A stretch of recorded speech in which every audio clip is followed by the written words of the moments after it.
situation, right? Cover price and advertising. And advertisers are so willing to believe anything negative about the news of the world. Anything. These people who have long histories of advertising with the news of the world.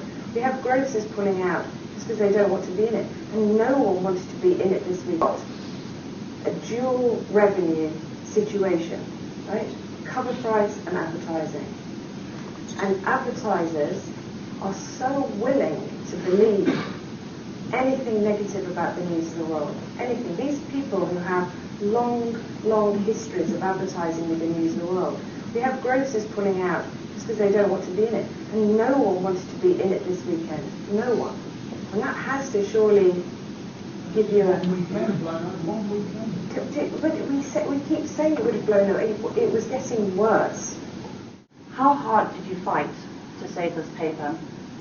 And secondly, can you give this room a promise that you will do everything in your power to try and restore the reputation of these innocent people in this room who all have to go out and find a new job, and we've been utterly tarnished by this hacking scandal, and we are all entirely innocent.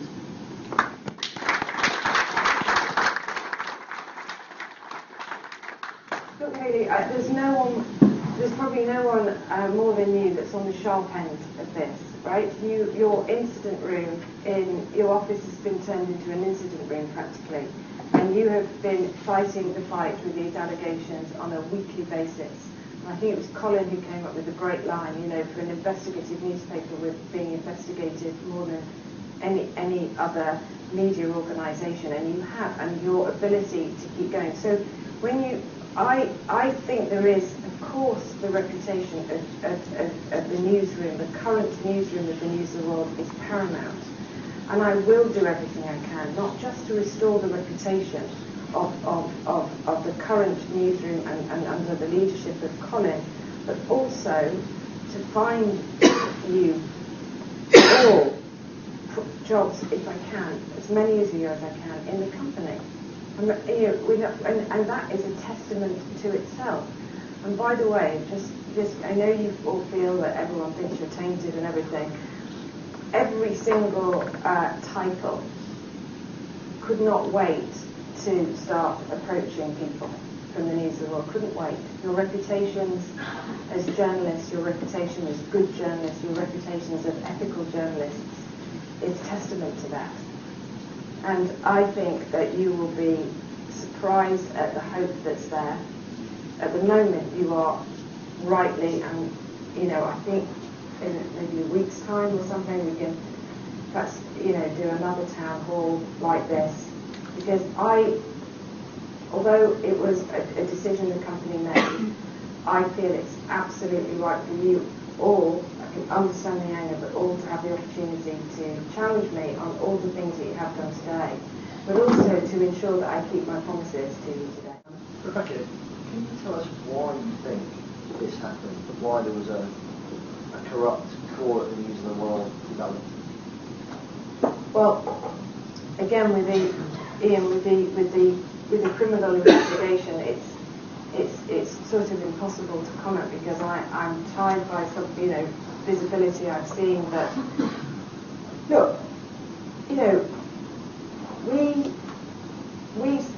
one of the problems now is how we dealt with it at the time, and I don't mean that about any particular individual or person or anything. I was on it, but what happened was in 2006 is everybody drew the line in the sand in the wrong place.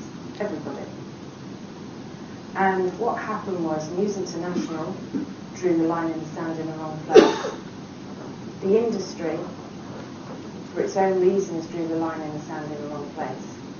And the police, for whatever reason, drew the line in the sand in the wrong place. And it's pretty evident now that the police investigation, from what we've seen from the new one, they said there was nothing else to see, and we believe them. So I'm not saying there wasn't why it happened is pretty obvious. The police stood up repeatedly and have repeatedly said until January this year that there's nothing to see. And we went, absolutely, there's nothing to see, and the rest of the industry in the 07 Select Committee went, there's nothing to see. Colin came in, new practices, we are where we are today. So I think that is definitely part of our problem, which is this sort of feeling amongst the pushing of the disclosure in the civil, the feeling of a cover-up is what our rivals think. And so I think it's been a mixture of things, but eventually it will come out why things went wrong and who was responsible. And that will be another very, very difficult moment in this company's history. Thanks. But if you were at the helm for some of that time, then therefore you have been tainted.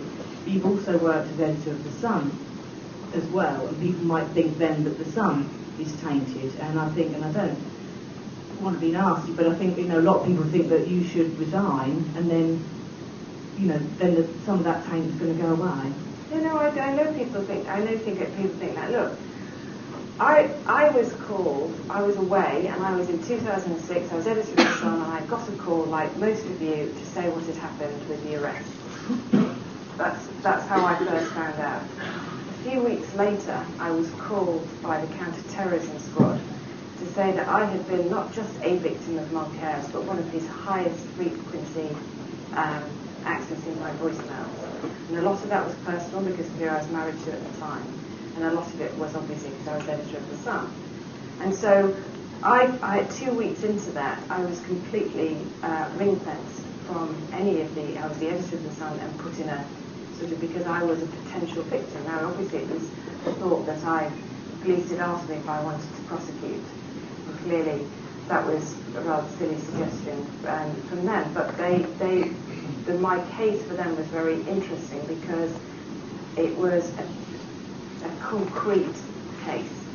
And now I saw my documents for the first time a few months ago. So, look, I know what our rival newspapers are saying about me. I'm a bit stupid not to have it seen. And they've said it about me for, 15 years. But the fact is, I'm very incredibly proud of my editorship of the News of the World and incredibly proud of my editorship of The Sun. And I'm just as sorry as you are that that people we trusted let us down. And that's the case. And if being betrayed is a resignation issue, well, maybe I just read it wrong. But I think I'm much more useful leading this company through this. And I know what's happened to you is the most important. My priority right now is to push through this and try and make sure that you guys get as much hope as possible. And to the point earlier about arrogance for working for us, it isn't that. It's just that if I can find you, we've got 3 other great titles too. And if I can find you all something that you want to do, then great.